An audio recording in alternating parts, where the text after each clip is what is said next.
Good morning. कैसे हो आप लोग? आप लोग सोच रहे हो कि अभी क्या होने वाला है ना? सबके मन में है। अभी सर ने कुछ बातें आपको बताई प्रेयर में कि क्या होने वाला है इस सेशन में। तो देखो आप लोग पढ़ाई कर रहे हो, इसके साथ साथ जो कॉम्पिटिटिव एग्जाम के लिए है वो बहुत जरूरी है। तो आज हम हर each and every competitive exam we will discuss in this session. So आप लोग सेमिनार का वर्ड समझते हो? सेमिनार क्या होता है? कोई बताएगा मुझे सेमिनार क्या होता है? कोई भी खड़ा होकर मुझे बताए। अच्छा, काउंसलिंग वर्ड सुना है? काउंसलिंग क्या होता है? किसी ने सुना है? अच्छा, मेंटरशिप जानते हो क्या होता है? ये सारी चीज का मतलब एक ही होता है कि बच्चों को क्लासरूम के अलावा, उनकी सिलेबस के अलावा, उनकी फ्यूचर के लिए उनको गाइडेंस प्रोवाइड करना ही काउंसलिंग कहलाता है। समझ गए? तो इस सेशन में हम लोग जो करने वाले हैं उसको हम बोलेंगे काउंसलिंग सेशन। क्या बोलेंगे? काउंसलिंग। हर बच्चे के लिए काउंसलिंग बहुत जरूरी होती है। ठीक है, तो आज के इस सेशन में मैं हर आपको कॉम्पिटिटिव एग्जाम के बारे में बताऊंगा और कैसे आपको आगे बढ़ना है सब बताऊंगा। बैठ जाओ। ठीक है बच्चों, keep quiet, listen to me. मैं कुछ क्वेश्चन पूछूंगा आप लोगों से, बेसिक क्वेश्चन। क्वेश्चन का मतलब ऐसा नहीं कि मैं आपके सब्जेक्ट से नहीं पूछने वाला हूँ। ठीक है, इसमें से कितने लोग हैं जो डॉक्टर बनना चाहते हैं? इसमें से कोई है जो डॉक्टर बनना चाहता है? हाथ खड़ा करेगा बिना डरे। देखो जैसे आपके सर लोग हैं सेम मैं भी हूँ, सब लोग जानते भी हो मुझे। एक बार कैमरा उधर कीजिए, इतने लोग डॉक्टर बनना चाहते हैं। हाँ तो उठा। ठीक है ठीक है, हैंड डाउन कीजिए। अच्छा, आप लोगों को पता है डॉक्टर बनने के लिए कौन सी पढ़ाई करनी होती है? किसी को पता हो तो मुझे बताए खड़ा होके। देखो गलत सही होगा कोई प्रॉब्लम नहीं है, सही तो मैं बताऊंगा ही, आपको खड़े होकर बताना है। तो डरना नहीं बिल्कुल भी, खड़े होकर जो कुछ भी आपको आता है वो बताओ। खड़े जाओ। क्या नाम है बेटा? क्या नाम है? सोनम के लिए एक बार क्लैपिंग कीजिए तो।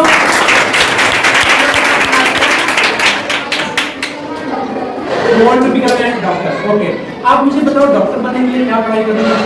हाईएस्ट डॉक्टर बनने के लिए एमबीबीएस करना पड़ता है और दो लेवल नर्सिंग का काम करना है। कौन सा एग्जाम देना होता है आपको पता है एमबीबीएस करने के लिए? बिल्कुल सही डिवाइडेड बाय सोनम को बहुत अच्छी बात बताई। नीट एग्जाम, कौन सा एग्जाम देना पड़ेगा? नीट।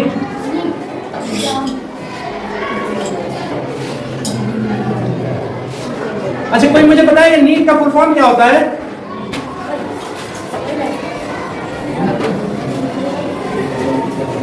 नीट एग्जाम क्या होता है? देखो जिनको डॉक्टर बनना है उनको नीट एग्जाम देना पड़ता है। ठीक है, हम जानेंगे। बात नहीं करो बच्चा, हमें सुनो, ये बहुत जरूरी बात है। आज के बाद से आपको कोई भी कंफ्यूजन नहीं होगा। कोई बच्चा अगर 6 से 8 के बीच में, उसके लिए भी क्या एग्जाम होता है बताऊंगा। अगर आप 9 से 10 में जाओगे तो आप कौन सा एग्जाम दोगे उसके बारे में भी बताऊंगा आपको। आप अगर 10 से ऊपर जाओगे, 11 12 में हो तो कौन सा एग्जाम दोगे, सारे एग्जाम के बारे में बताऊंगा। तो पेशेंस के साथ सुनिए, अगर कोई डाउट आता है तो हैंड रेज करके मुझसे पूछ लीजिएगा। ठीक है, चलो कोई मुझे नीट का फुल फॉर्म बताएगा कि नीट का फुल फॉर्म क्या होता है?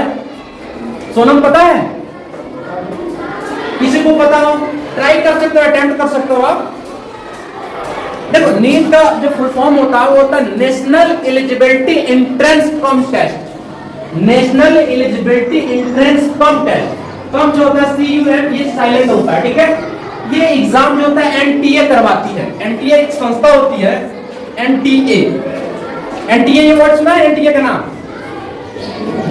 नेशनल टेस्ट एजेंसी का फुल फॉर्म होता है, नेशनल टेस्ट एजेंसी। ये 2 एग्जाम करवाती है, 2 नहीं अब तो बहुत सारे एग्जाम्स करवा रही है।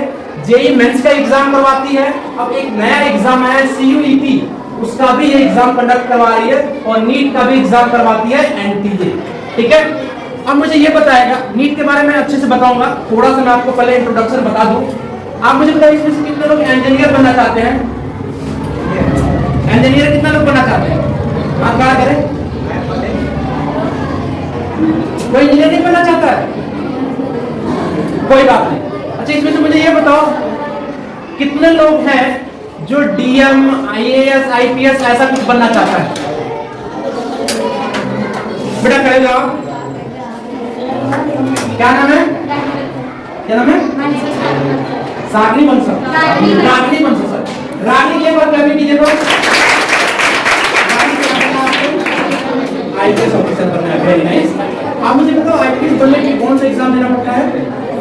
नहीं पता, कोई बात नहीं, मैं बताऊंगा, बैठ जाइए सुनो। इनको आईपीएस बनना है, तो आईपीएस के लिए कौन सा एग्जाम देना होता है मैं आपको बताता हूँ। देना होता है यूपीएससी सीएसई, ये पूरा नाम है यूपीएससी सीएसई। इसका फुल फॉर्म होता है union public service commission civil service examination, ठीक है। ये कंडक्ट करवाती है आईएएस, आईपीएस, आईएफएस और भी वेरियस बी ग्रुप के एग्जाम्स होते हैं जो यूपीएससी कंडक्ट करवाती है। अच्छा, इसमें से कितने लोगों को डिफेंस में जाना है, आर्मी में, नेवी में, एयरफोर्स में, तो जाना चाहता है? खड़े जाओ, क्या नाम है अपना? क्या नाम है? प्रतीक के लिए पर क्लबिंग कीजिए। अच्छा, आर्मी मैन, इनको ब्लैक कमांडो बनना है, क्या बात है, वेरी नाइस। आप मुझे एक बार क्लैपिंग कर दो। आर्मी बनने के लिए कौन से एग्जाम दोगे, कुछ जानकारी है आपको? ठीक है ठीक है ठीक है, बैठिए, मैं बताता हूँ। अगर किसी को आर्मी में जाना है, नेवी में जाना है, एयरफोर्स में जाना है, अगर कोई गर्ल्स भी अब जा सकती हैं, ठीक है, पहले गर्ल्स के लिए अलाउड नहीं था लेकिन अब गर्ल्स के लिए भी अलाउड हो गया, तो उसके लिए एग्जाम होता है एनडीए। क्या होता है? सुना है एनडीए का नाम? National defence academy.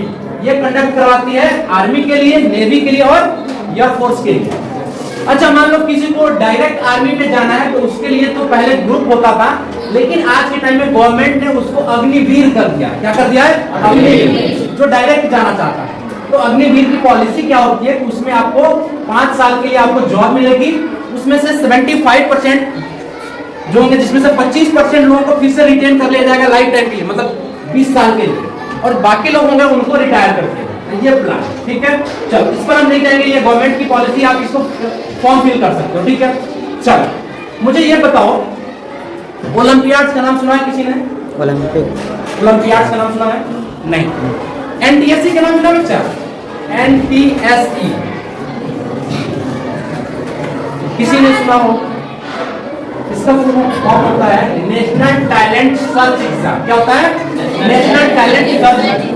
ये सारे एग्जाम आप, ये रिकॉर्ड हो रहा है, ये चैनल पे आएगा, वहां से आप देख सकते हो। अगर कुछ भी बोल रहे हो तो वहां से जाकर, तो पेन कॉपी है नहीं, तो आप लिख लेना सारे एग्जाम्स के बारे में, तो भी आप किसी को बता सकते हो, या आपको आगे कुछ भी करना है तो उसमें आप जा सकते हो, ठीक है।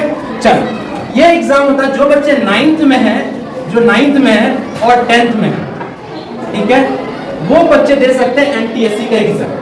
इसमें आता है मैथ्स, साइंस, थोड़ी सी जनरल नॉलेज, ठीक है, ये आता है। तो ये एग्जाम देने से होता क्या है? ये एग्जाम अगर देते हो, जैसे इसका नाम ही है national talent search exam, talent को सर्च करते हैं, मतलब जो भी बच्चे अच्छे होंगे उनको ये पिकअप करेगा और फ्री ऑफ कॉस्ट में उनकी पढ़ाई करवाता है एनटीएससी।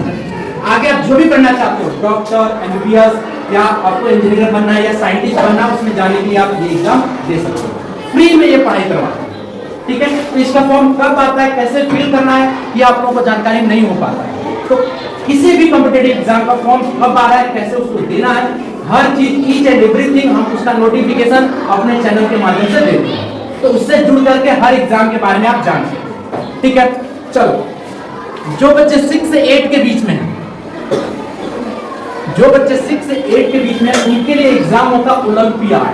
क्या होता है? ओलंपियाड एग्जाम होता है। ये एक एक सब्जेक्ट का होता है। जैसे कोई बच्चा मैथमेटिक्स में बहुत अच्छा है, मैथ्स में अच्छा है, तो वो मैथ्स ओलंपियाड्स में पार्टिसिपेट करेगा, मतलब उसका एग्जाम फॉर्म फिल करेगा और उसमें जाएगा। ये होता है डिस्ट्रिक्ट लेवल पे, स्टेट लेवल पे, नेशनल लेवल पे और इंटरनेशनल लेवल पे। इसमें स्कॉलरशिप मिलती है, प्राइज मिलती है आपको आपकी स्टडी के लिए।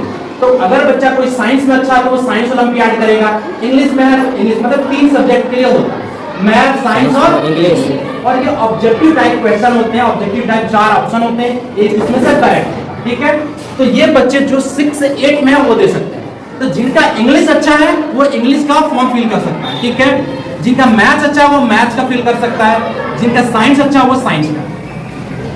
बस एक एक सब्जेक्ट का होता अलग, मतलब आप एक सब्जेक्ट पर फोकस करोगे और उसमें आप अच्छा कर सकते। ये एग्जाम उन बच्चों के लिए, ठीक है। चलो, अब हमारा जो मेन मुद्दा है जिस पर हमको बात करना है वो हमारा है नीट और जेई। जेई का नाम सुना है? ज्वाइंट एंट्रेंस एग्जाम, इसका फुल फॉर्म होता है। ये एग्जाम करवाती है जेई मेंस का और जेई एडवांस, मतलब जिनको इंजीनियर बनना है, देखो आपके आसपास बहुत इंजीनियरिंग कॉलेज है, लेकिन वो सब प्राइवेट इंजीनियरिंग कॉलेज है, ये बहुत बेहतर नहीं है। देखो जब हम लोग भी पढ़ते थे ना, तो हमको जानकारी नहीं थी कि कैसे कॉलेज से पढ़ाई करना है। जैसे कॉलेज से पढ़ाई करो तो वैसा होगा। अगर आपने IIT से कर लिया इंजीनियरिंग, तो समझो कि आपकी लाइफ बन जाएगी, करोड़ों का पैकेज जाता है उसमें। और प्राइवेट कॉलेज से बच्चे पढ़ लेते हैं तो उनको जॉब्स भी नहीं मिलती आज के टाइम, इतनी ज्यादा कंपटीशन है, आप समझ सकते हैं। तो अगर इंजीनियरिंग करना है तो रेपुटेटेड कॉलेज से करोगे, IIT से करोगे, NIT से करोगे, ट्रिपल IIT से करोगे, MNIT से करोगे, तो आपको इंजीनियरिंग के लिए अच्छा स्कोप मिलेगा। ठीक है, इसमें 3 सब्जेक्ट आते हैं, आपको पता है 11th में PCM लेना होता है। क्या लेना होता है? फिजिक्स, केमिस्ट्री और मैथ्स। आप 12th अपेयरिंग में, मतलब 12th का जब एग्जाम आप दोगे तब इसका फॉर्म फिल कर सकते हो। 12th के बाद एक बार ड्रॉप, मतलब 2 बार इस एग्जाम को दे सकते हो, IIT एग्जाम। ठीक है, इसमें 3 ही सब्जेक्ट आते हैं। और मैं आपको बताऊं, पूरे पैन इंडिया में कम से कम 10 से 12 लाख बच्चे फॉर्म फिल करते हैं इस एग्जाम में, 10 से 12 लाख। और आपको पता है IIT में सीट कितने हैं? IIT कॉलेज में नहीं पता, मैं आपको बताता हूँ। पहले तो कम था, अब लगभग 15,000 सीट है, क्योंकि 2 नए IIT बने। 15,000 सीट है पूरे पैन इंडिया में, समझो। और बच्चे कितने दे रहे हैं एग्जाम? 10 से 12 लाख। अगर मिनिमम हम 10 लाख भी मान लें तो पहले 9 लाख बच्चों को बाहर कर दो, 1 लाख बच्चे बचे। 1 लाख बच्चे में से 15,000 बच्चे सेलेक्ट हो रहे हैं, 85,000 इसमें से भी बाहर हो रहे हैं। तो इतना टफ एग्जाम है। तो जो जिनको इंजीनियरिंग करना होती है, जो अच्छे फैमिली के होते हैं या अच्छे इंस्टीट्यूट से पढ़ाई करते हैं, वो 6 से ही स्टार्ट कर देते हैं कि हमको इंजीनियरिंग में जाना है, तो उनको मैथ, साइंस, इंग्लिश पर स्पेशल फोकस देते हैं।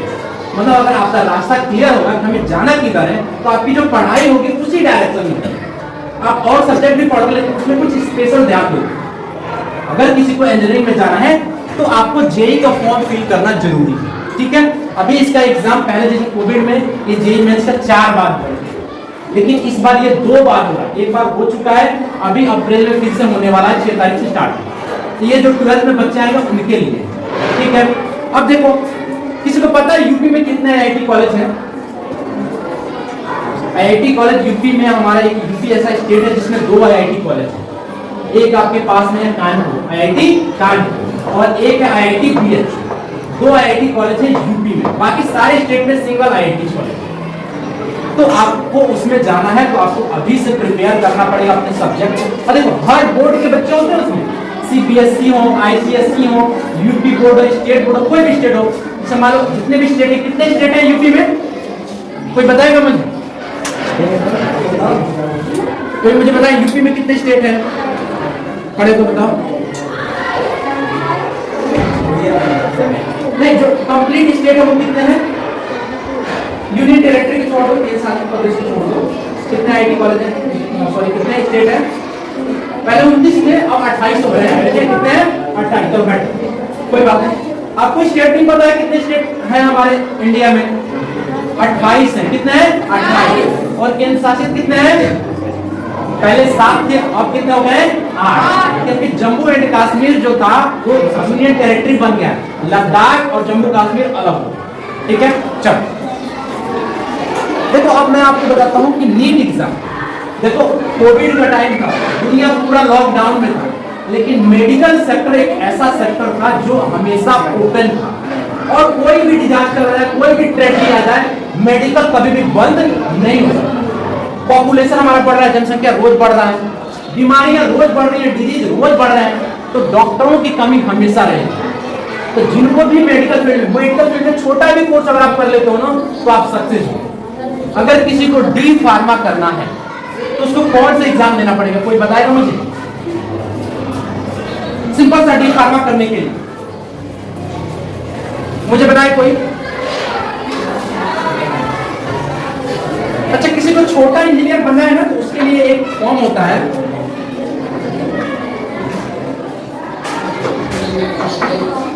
फॉर्म आता है JEE का, joint entrance exam council Uttar Pradesh, है ना। ये 10th स्टैंडर्ड वाले बच्चे देते हैं, जो बच्चे क्लास 10th में होंगे या 10th के बाद 11th में भी है, 12th में भी है या ग्रेजुएशन में भी है, कोई भी इसका फॉर्म फिल कर सकता है। ठीक है, इसमें क्या होता है, किसी को जैसे डिप्लोमा करना है, डिप्लोमा इंजीनियरिंग करनी है, प्राइवेट के लिए नहीं बात कर रहा हूँ मैं, गवर्नमेंट कॉलेज के लिए बात कर रहा हूँ। ठीक है, तो आप इस एंट्रेंस एग्जाम को दोगे, पॉलिटेक्निक बोलते हैं, इसमें 3 ही सब्जेक्ट आता है फिजिक्स केमिस्ट्री मैथ, मतलब जिनको इंजीनियरिंग में जाना है उनके लिए। लेकिन जिनको मेडिकल सेक्टर में जाना है, जैसे डी फार्मा करना है, डी फार्मा करना है, तो उनको क्या पढ़ना पड़ेगा? पीसीबी, फिजिक्स केमिस्ट्री और बायोलॉजी। ठीक है, ये आपको देना 300 नंबर का ये पेपर होता है। ठीक है, और इसमें जो हमारा होते हैं 100 क्वेश्चन होते हैं, 3 घंटे का टाइम मिलता है आपको, करना होता है, माइनस मार्किंग भी होता है। ठीक है, उस बेसिस पे आपको ये एग्जाम देना होता है।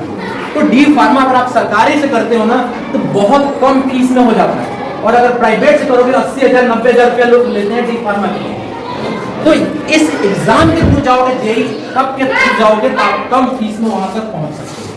ठीक है, किसी को फैशन डिजाइनिंग मान लो करना है, किसी को फैशन डिजाइनिंग में जाना है, जैसे कोई सिलाई में या कोई भी फैशन डिजाइन में, ब्यूटी में, ये सारा जाना है, तो उसके लिए भी यही करना है, इसी का फॉर्म भरना है। इसमें ग्रुप होता है, ग्रुप ए बी सी, किसी को एग्रीकल्चर में जाना है तो ये फॉर्म फिल करना।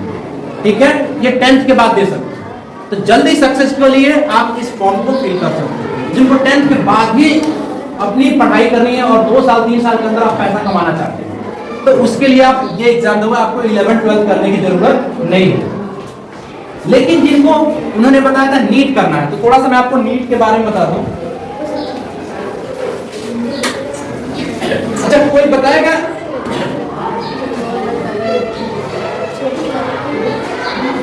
अभी यूक्रेन का नाम सुना आप लोगों ने? अभी यूक्रेन रशिया वॉर चल रहा था, सुना है कि नहीं सुना? यस। अरे मोबाइल वगैरह टीवी वगैरह यस, सुना है। तो आपने सुना होगा कि वहां यूक्रेन में ना इंडिया के कुछ बच्चे गए थे, स्टूडेंट्स गए थे, पढ़ाई करने गए थे। कौन सी पढ़ाई करने गए थे बोलो? किसी को जानकारी है? क्या करने गए थे? वो एमबीबीएस करने गए थे। क्या करने गए थे? एमबीबीएस करने गए थे, मेडिकल करने गए थे। तो मुझे ये बताओ, वो इंडिया में क्यों नहीं पढ़ाई कर रहे थे, तो यूक्रेन में क्यों गए? बताता हूं, इसका आंसर क्या है। हमारे यहाँ हर साल नीट एग्जाम के लिए 18 से 20 लाख बच्चे एग्जाम देते हैं। कितने देते हैं? 18 to 20 लाख। और एमबीबीएस के लिए सीट पता है कितना है? 48,000। कितना सीट है? 48 के। अब आप खुद सोचो, 18 से 20 लाख बच्चे एग्जाम दे रहे हैं, सीट है केवल 48। ठीक है, तो अगर हम मान ले, इसमें से मान लो अगर मिनिमम है 18 लाख मानते हैं, तो 17 लाख बच्चों को पहले पार कर दो, 1 लाख बच्चे बचे। 1 लाख में से 48,000 बच्चे कहाँ गए? एमबीबीएस के लिए।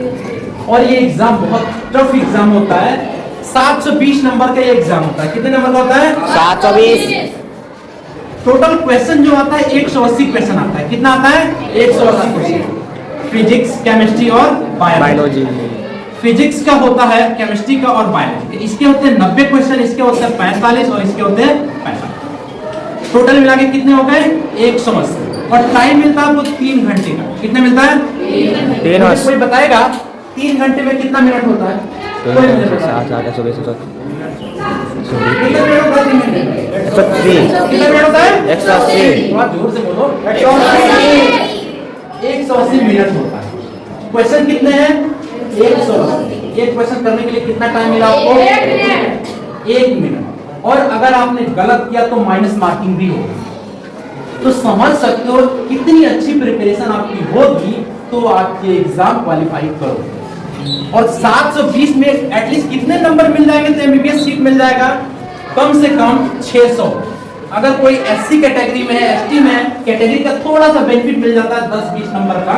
लेकिन अगर कोई जनरल में है, ओबीसी में है, तो 620 नंबर से ऊपर अगर नंबर आएगा तो आपको एमबीबीएस का सीट मिलेगा। समझ गए? अब बताओ, 48,000 बच्चे तो सेलेक्ट हो गए, उसके अलावा बाकी बच्चे क्या कर रहे हैं? तो अगर आपको प्राइवेट से एमबीबीएस करना है तो 70-80 लाख 1 करोड़ रुपया लग जाता है इंडिया में, अगर प्राइवेट से एमबीबीएस करना है। कितना महंगी फीस। तो जिनके पास पैसा होता है, जो अमीर होते हैं, वो लोग तो पढ़ा लेते हैं, प्राइवेट से एमबीबीएस करवा लेते हैं। लेकिन जो मिडिल क्लास के लोग हैं, जिनकी जो इनकम है लगभग वो दे सकते हैं, जो 20 से 25 लाख दे सकते हैं, तो वो फॉरेन से एमबीबीएस करवाते हैं। जैसे यूक्रेन हो गया, कजाकिस्तान हो गया, कुछ ऐसे कंट्री है जहाँ पर 20 से 25 लाख में एमबीबीएस हो जाता है। तो वो बच्चे फॉरेन से एमबीबीएस करते हैं। इसीलिए वो बच्चे कहाँ गए थे? यूक्रेन गए थे, क्योंकि 20 से 25 लाख में वहां हो जाए। अच्छा, मान लो अगर एमबीबीएस नहीं हुआ बच्चों, तो दूसरा ऑप्शन क्या है? उन्होंने बताया बीएससी नर्सिंग। बीएससी नर्सिंग बहुत नीचे है, उसके बाद भी बहुत सारे कोर्सेज हैं, जैसे बीएमएस है, क्या है बीएमएस, बीडीएस है, बीयूएमएस है, बीयूएचएमएस है, ठीक है। डेंटल के लिए अलग होता है, ठीक है, डेंटल के। तो ये सारे मिला करके लगभग 1 लाख बच्चे सेलेक्ट हो जाते हैं, ठीक है। 1 लाख बच्चे जो बी ग्रुप है, एमबीबीएस टॉप हो गया, उसके नीचे वाले में लगभग 1 लाख सीट हमारे इंडिया में है। तो डॉक्टर बनने के लिए आपको नीट की पढ़ाई करनी पड़ेगी, नीट एग्जाम देना पड़ेगा, और ये एग्जाम का फॉर्म अभी आ चुका है, बच्चे फिल कर रहे हैं, जिसका पेपर 7 मई को होगा। तो अगर आपके घर में कोई बड़ा भाई बहन होगा, अगर कोई करना चाहे तो ये फॉर्म जरूर फिल कर, ठीक है। अगर इसके थ्रू भी अगर बी फार्मा भी करना चाहो तो आप नीट के थ्रू बी फार्मा कर सकते हो। अच्छा, किसी के मन में ये भी डाउट हो सकता है कि प्राइवेट कॉलेज बिल्कुल बेकार होते हैं, तो ऐसा नहीं है। प्राइवेट कॉलेजेस में भी कुछ रेपुटेटेड कॉलेज हैं जो अच्छे होते हैं, ठीक है, जहां से आप बी फार्मा कर सकते हैं। और ये फॉर्म के थ्रू प्राइवेट में जाओगे तो उसमें फायदा ये होता है, स्कॉलरशिप आने की गारंटी होती है कि अगर आप प्राइवेट कॉलेज में पढ़ते हो तो 80,000 90,000 उसकी फीस लगती है। तो गवर्नमेंट कंपनसेशन के लिए कुछ देती है स्कॉलरशिप, जैसे अगर ओबीसी हो तो 60-70 हजार के आसपास दे देती है, कोई एससी में है तो उनकी टोटल फीस रिटर्न करती है, कोई जनरल में है या माइनॉरिटीज में है तो उनको भी 60-70 हजार रुपया फीस देती है। तो ये फॉर्म के थ्रू आप जाओगे, ठीक है। चलो कुछ चीजें और मैं बताऊंगा, उससे पहले मैं कुछ क्वेश्चन आप लोगों से पूछना था, ठीक है। तो जिसको आएगा वो बताएगा, बिल्कुल आसान क्वेश्चन होंगे, ठीक है। मैं थोड़ा सा आपको इंटरेक्ट करूं, आप लोग केवल सुन रहे हो, कितना आपको समझ आ रहा है। चलो तो हम सबसे पहले शुरू करते हैं मैथ्स, ठीक है। मुझे मैथ्स के ये क्वेश्चन बहुत छोटे छोटे हैं, बताना मुझे ये बताओ बच्चों, ये 1 की पावर 0, 2 की पावर 0, 3 की पावर 0, इसकी वैल्यू क्या है? कोई खड़ा होकर बताए मुझे। अच्छा, ये कह रहे हैं कि तीनों की वैल्यू 0 होगी, बैठ जाइए। और कोई इधर कोई 1 बता रहा था, खड़े ना, 1 बता रहा था 1। अरे खड़े हो, मयंक सर। डरना नहीं है, बिल्कुल खड़े हो। गलत होगा तो क्या बात है, सही तो बेटा। और कोई बताएगा क्या होगा इसकी वैल्यू? इधर लड़कियों में कोई बताए क्या होगी? खड़े हो, खड़े हो। क्या नाम है बेटा? अरे खड़े हो, दूसरे से क्या कह रहे हैं? क्या नाम है? शिवांगी यादव। एक बार ताली कीजिए। क्या होगी? 1 होगी। क्या होगी? 1 होगी। अब मुझे ये बताओ, ये 1 क्यों होगा बेटा? कोई मुझे दूसरा भी बता सकता है कि ये 1 कैसे होगा? आपस में नहीं बात करो, कोई भी मुझे बताए कि ये 1 कैसे होता है। अच्छा देखो, आपके सिंपल, आपको आसान करने के लिए थोड़ा सा मैं कुछ हिंट देता हूं। ये बताओ बच्चों, 2 के पावर 2 ये कितना होता है? 4। इसका मतलब होता है 2 × 2 = 4। 2 के पावर 3 का मतलब क्या हुआ? 2 × 2 तो ये बताओ, 2 के पावर 0 = 2 × 0 = 0 होना चाहिए, लेकिन ये 1 कैसे होता है? लेकिन 1 करेक्ट है, 0 होगा नहीं। बैठे, कोई बताए मुझे।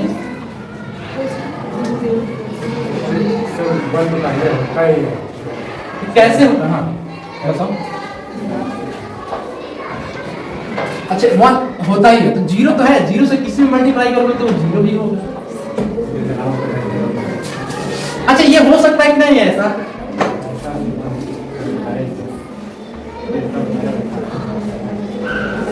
कोई ट्राई करना चाहेगा? देखो गलत होगा तो कोई प्रॉब्लम नहीं है, चलो कोई बात नहीं, मैं बताऊं। देखो इसका पूछने का मतलब है, ये देखो बहुत छोटी चीज है। मैं जितना भी क्वेश्चन अभी पूछने वाला हूं सब एकदम बेसिक क्वेश्चन होगा। बेसिक क्यों जरूरी होता है वो भी मैं आपको बताऊंगा। चलो ऐसा नहीं हो सकता है, ठीक है, ये लॉजिक गलत है। देखो मैं प्रूव करके बताता हूं कि 1 के पावर 0 या किसी भी नंबर के पावर 0 होगा, एनी नंबर। अगर एलिफेंट हाथी उतनी बड़ी उसकी पावर 0 करोगे मैथ्स की लैंग्वेज में तो उसकी वैल्यू क्या आएगी? 1 आएगी। क्या आएगी? 1 आएगी। कोई भी नंबर हो उसका पावर अगर 0 है तो उसकी वैल्यू 1 आएगी। कैसे? देखो अगर हम 2 के पावर 2 लिख दें ऐसे, सॉरी 2 के पावर 0 है तो हम इसको क्या लिख सकते हैं? दोनों, इधर से भी प्रूव करके ये ला सकते हो, इधर से भी प्रूव करके ये ला सकते हो, ठीक है। ये बताओ 2 की पावर मैं ऐसे लिख सकता हूँ कि 2 माइनस 2, 2 में से 2 जाएगा, क्या आएगा? 0 लिख सकता हूँ ऐसा, ठीक है। अब देखो ये बेस बराबर है तो इसको मैं अलग अलग कर सकता हूँ, 2 के पावर 2 इंटू 2 के पावर माइनस 2, ऐसा अलग कर सकता हूँ क्या? क्योंकि देखो फिर बेस बराबर है तो पावर जुड़ जाएगा या सब्ट्रैक्ट हो जाएगा। अब आपने पढ़ा होगा कोई भी पावर अगर माइनस में है, इसको डिनोमिनेटर में लाएंगे, हर में लाएंगे तो वो क्या हो जाता है? प्लस हो जाता है। क्या हो जाता है? प्लस। तो ये 2 के पावर 2 और ये नीचे आ गया तो 2 के पावर क्या हो गया? 2 के पावर 2 कितना होगा? 4 और ये 2 के पावर 2 कितना हो गया? 4 से 4 को डिवाइड करोगे आंसर क्या आएगा? क्या आएगा? 1। 4 को 4 से डिवाइड करोगे क्या आएगा? 1। समझ गए? तो इस लॉजिक से ये क्या हो रहा है? 1। कुछ भी करके इस बात को प्रूव कर, समझ गए? चलो नेक्स्ट क्वेश्चन। क्वेश्चन ये बच्चों, कोई बताएगा ये क्या है? ये तो बोर्ड बहुत दिक्कत कर रहा है। ये तीनों कोणों का योग कितना होता है? कितना होता है? कितना होता है भाई? कितना होता है? 180 होता है। कितना होता है? 180। मुझे ये बताओ कि ये 180 से ज्यादा या कम क्यों नहीं हो सकता? ये 170, 190 कम या अधिक क्यों नहीं हो सकता? ये 180 ही क्यों होता है? कोई मुझे बता कि हमेशा ये जोड़ते हैं तीनों को तो कितना डिग्री आता है? 180 आता है। क्यों 180 आता है? हाँ तीनों कोण बराबर होते हैं। क्या नाम है बेटा आपका? शिवानी के लिए वर्क लाइफ करो। ये आपका सही नहीं, आपने खड़ा हुआ इसलिए क्लास करवाया, ठीक है? तीनों कोण बराबर होते हैं। अच्छा ठीक है, एक मिनट।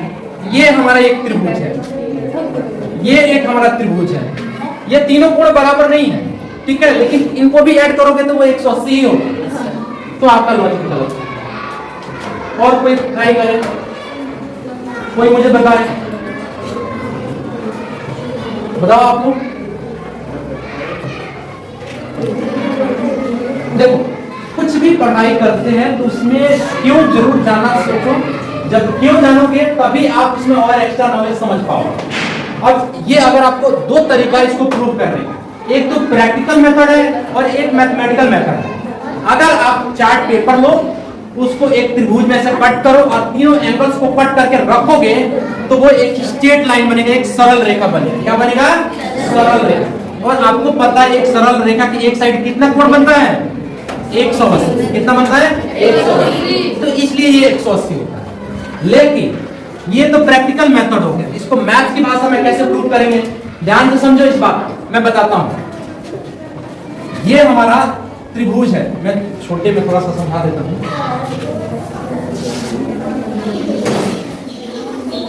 देखो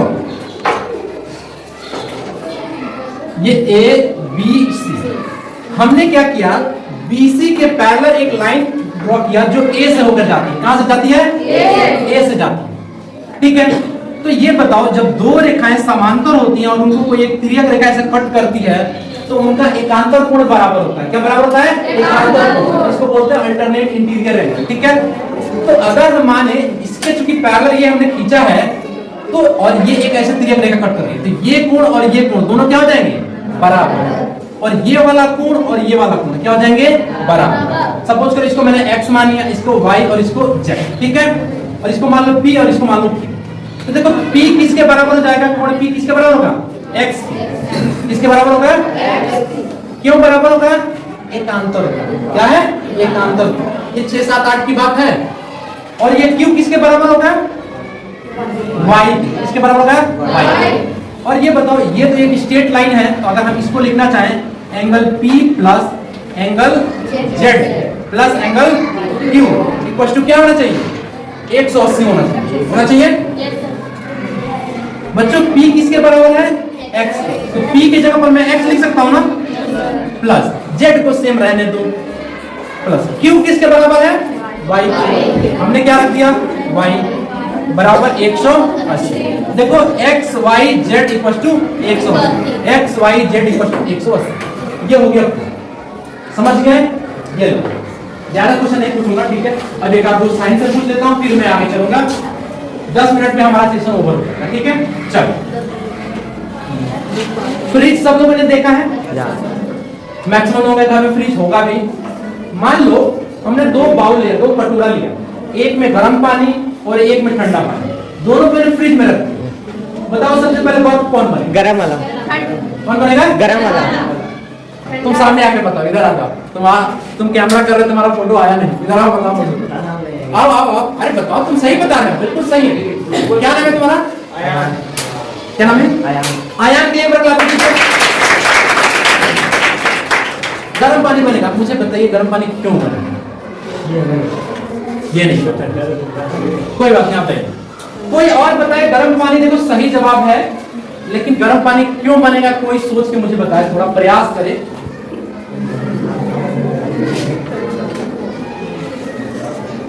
कोई बताए? अच्छा मुझे ये बताओ, थोड़ा सा आसान करते हैं इसको। फ्रिज क्या काम करता है?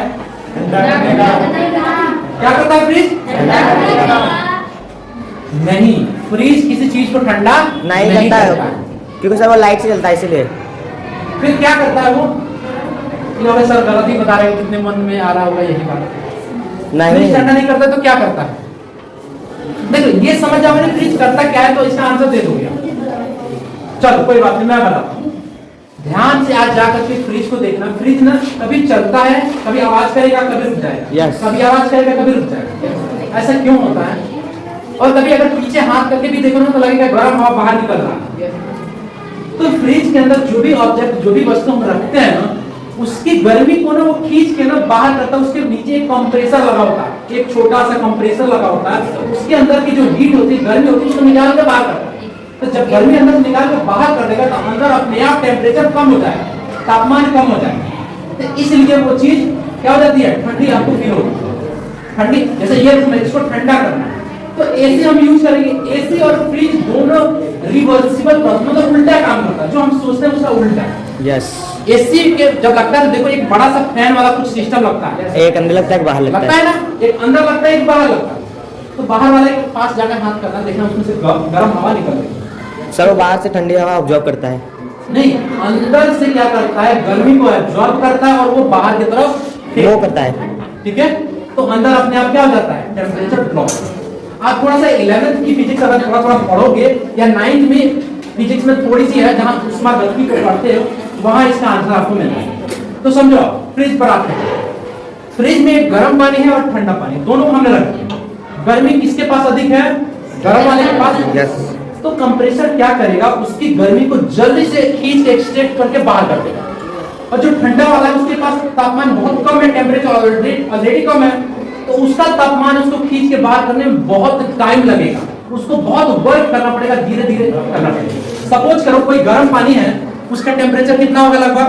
अगर खूब बॉयल हो रहा है 100 या तो 99। मान लिया हमने 80 डिग्री, तो भी वो गर्म है, ठीक है, 80 डिग्री है। और ठंडा पानी जो नॉर्मल टेम्परेचर होता है कितना होता है? 42 या 50। नहीं, 27 डिग्री होता है। कितना होता है? 27 होता है, 25 होता है, इतना हम लोग 32 भी हो सकता है। हाँ हो सकता है, टेम्परेचर पे डिपेंड करता है। लेकिन जो हम लोग साइंस में पढ़ते हैं, जो एवरेज हम लेते हैं वो 27 डिग्री लेते हैं। कितना लेते हैं? 27। क्योंकि देखो ठंडियों में कम हो जाता है, गर्मियों में बढ़ जाता है, तो एवरेज हम लेते हैं। कितना होता है? 27। तो 27 जितना टेम्परेचर और किसी के पास 80 है, इसके पास गर्मी ज्यादा है, तो कंप्रेसर इसका गर्मी जल्दी से निकाल के बाहर कर देता है। और इसके लिए बहुत टाइम, इस वजह से फ्रिज में गर्म पानी जल्दी बर्फ बन जाता है। समझ गए? ये लो, चलो एक लास्ट क्वेश्चन और आप लोगों से। जैसे मान लो एक लकड़ी का टुकड़ा है और एक लोहा है, दोनों को मैंने बाहर धूप में रख दिया, 2 घंटे बाद मैंने दोनों को लिया। बताओ कौन अधिक गर्म होगा, कौन कम? लोहे का। कौन अधिक गर्म होगा? लोहे का। कोई खड़ा होकर बताएगा क्यों? कोई खड़ा होने से क्यों डरते हो आपको? कोई नया चेहरा खड़ा हो जो अभी खड़ा नहीं था, तुम बताओ मानसी थी। कौन अधिक गर्म होगा, कौन कम होगा? क्यों गर्म होगा? कोई और बताएगा?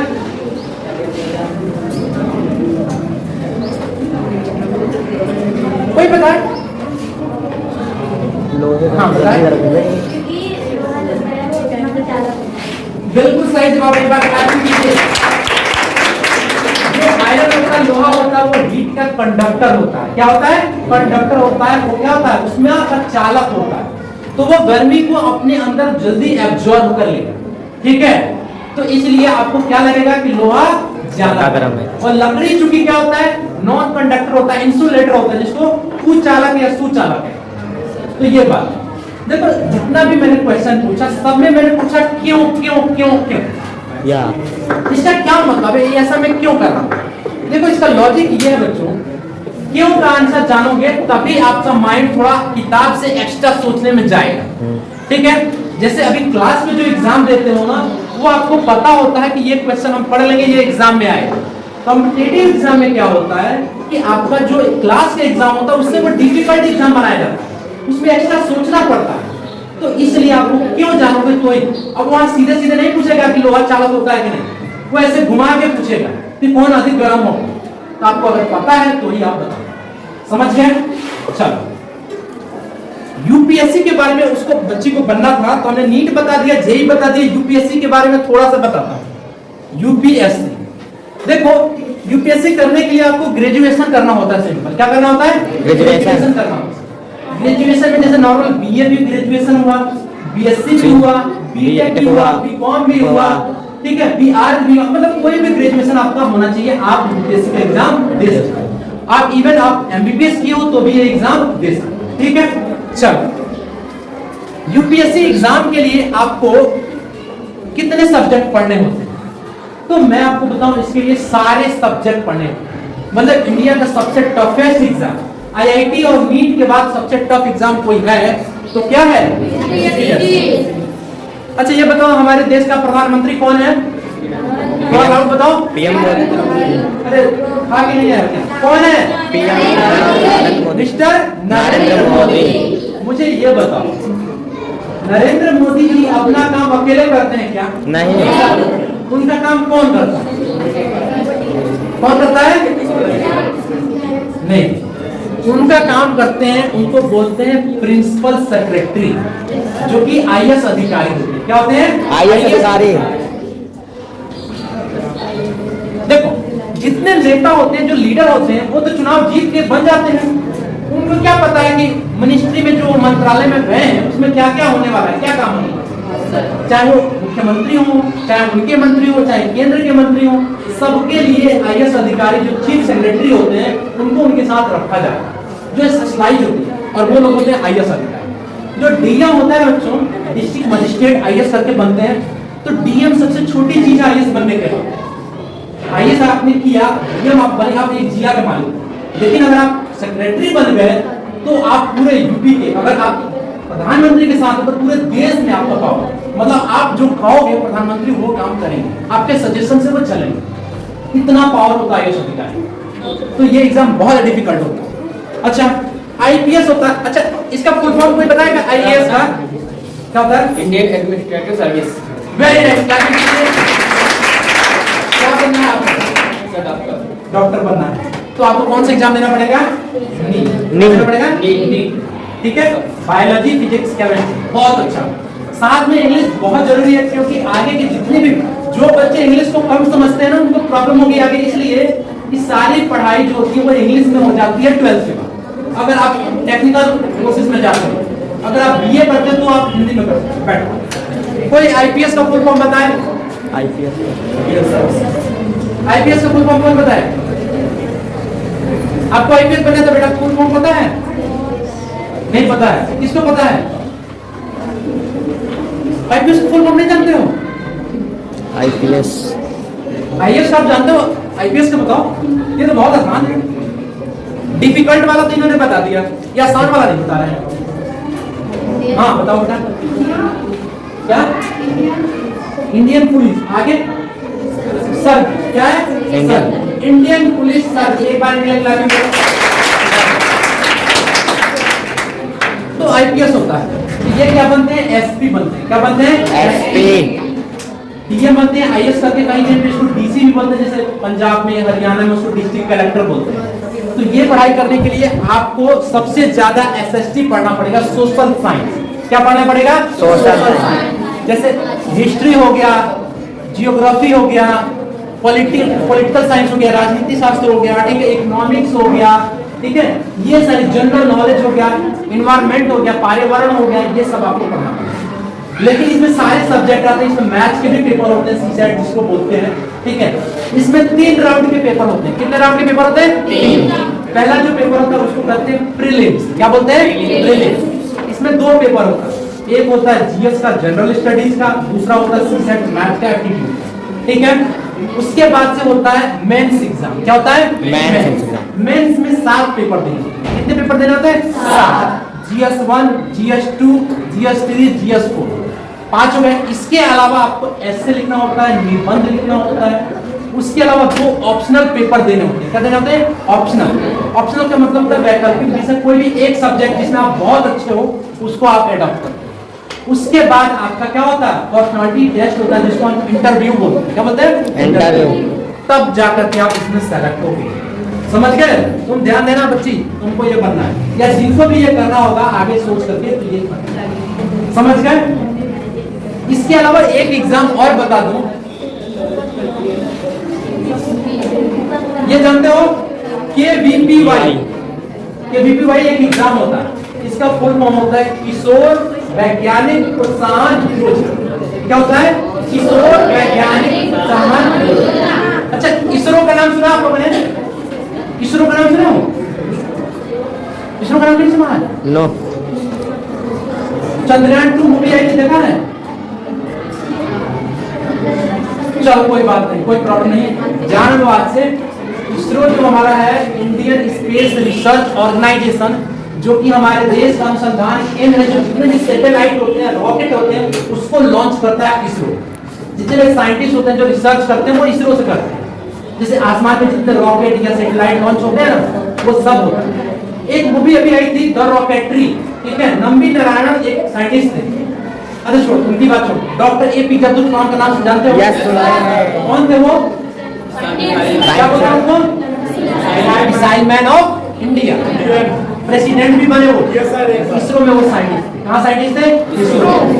तो अगर आपको इसरो में जाना है तो कैसे जाओ?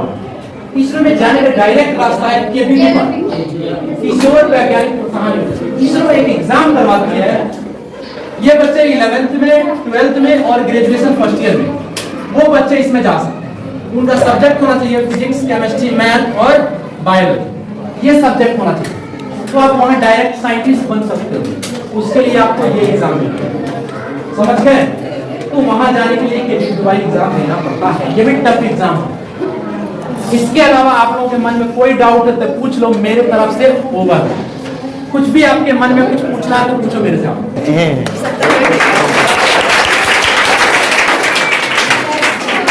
प्रिय बच्चों, आपने जो जानकारी प्राप्त की, बहुत अच्छी जानकारी प्राप्त की, और जिस विभाग में आपको जाना है उसके लिए कौन सी परीक्षा की तैयारी करनी है, कैसे करनी है, इसके बारे में अभी राकेश जी ने बहुत कुछ बताया।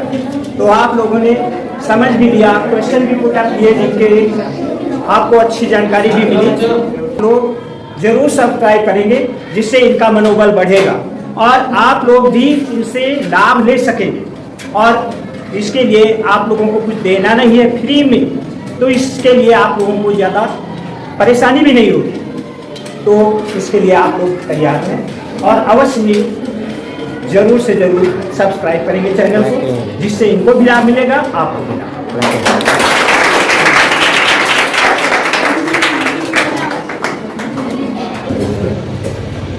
गुड मॉर्निंग आरती हो, ठीक है।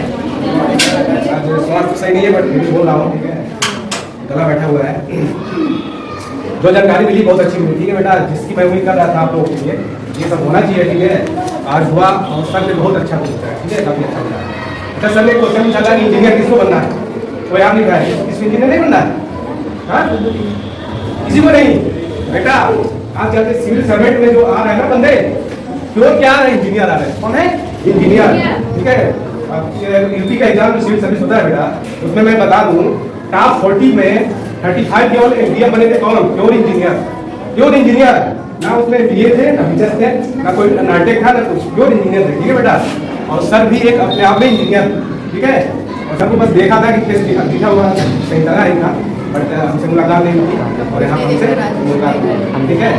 और काफ़ी अच्छा चीज़ उन्होंने बताया, हर कम्पिटिटिव एग्जाम के बारे में आपसे चर्चा करते, ठीक है। मैं क्लास 8 हो, 9, 10, 11, तो या आप किसी इंट्रेंस एग्जाम में जाओ या किसी जॉब के लिए जाओ, ठीक है। उसके लिए सर ने काफ़ी अच्छा कुछ बताया और आप लोग मेहनत से पढ़ाई करें, ठीक है। ठीक, आप एकेडमिक पढ़ाई के साथ साथ कंपटीशन की भी पढ़ाई करते हैं, ठीक है। खासकर क्लास 8 आप है ना बेटा, बाकी 10 हमारे इनाम।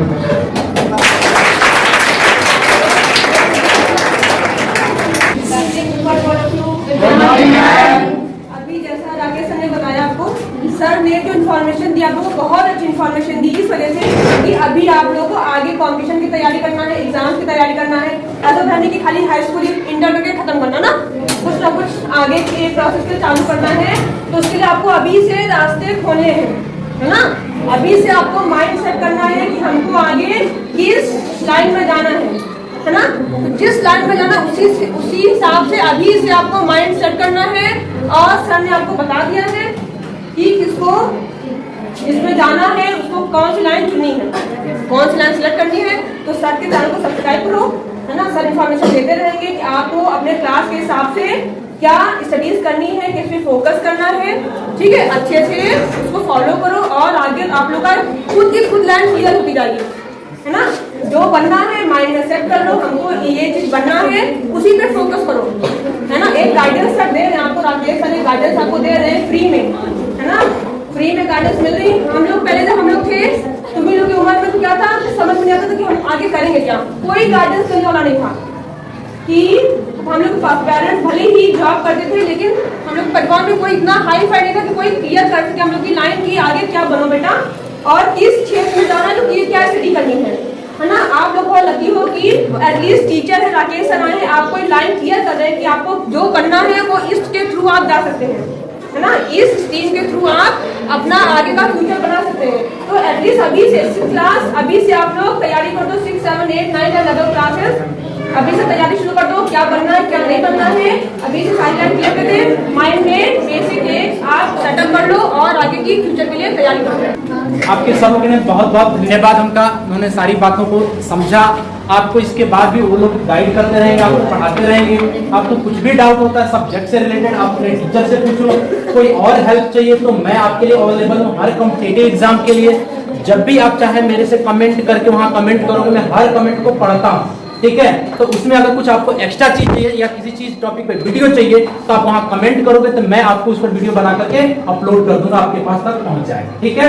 तो ये बहुत अच्छा इनिशिएटिव है। मैं चाहता हूँ कि जितने भी बच्चे हमारे हैं, देखो आपको पता है यहाँ पर कोई भी अंबानी अडानी का बच्चा नहीं है, सब लोग मिडिल क्लास फैमिली के हैं, पुअर फैमिली के हैं। तो उनको पढ़ाई के लिए रास्ते हैं, गवर्नमेंट बहुत सारी स्कीम चला रही है, लेकिन हमको उसके बारे में जानकारी नहीं होती है तो हम वहां तक नहीं पहुंच पाते। मैम ने बहुत अच्छी बात बताई कि हम लोगों के टाइम में कोई बताने वाला नहीं था कि हमको आगे क्या करना है, खुद ही से पढ़ाई करते थे, खुद ही जो मन में आता गया करते गए। लेकिन आपके पास आपके टीचर्स हैं, हम लोग हैं, आपको गाइड करके पूरा रास्ता बताएंगे। हमारे टाइम में मुझे लगता था कि जो सबसे अच्छे बच्चे होते हैं वो मैथ्स पढ़ते हैं, तो हमें मैथमेटिक्स लेंगे क्योंकि मेडिकल का सेक्टर आजकल बहुत अच्छा है, ठीक है। तो उस तरीके से आप आगे बढ़ो, आपको हम लोग हेल्प करेंगे। इसी के साथ जय हिंद, जय भारत।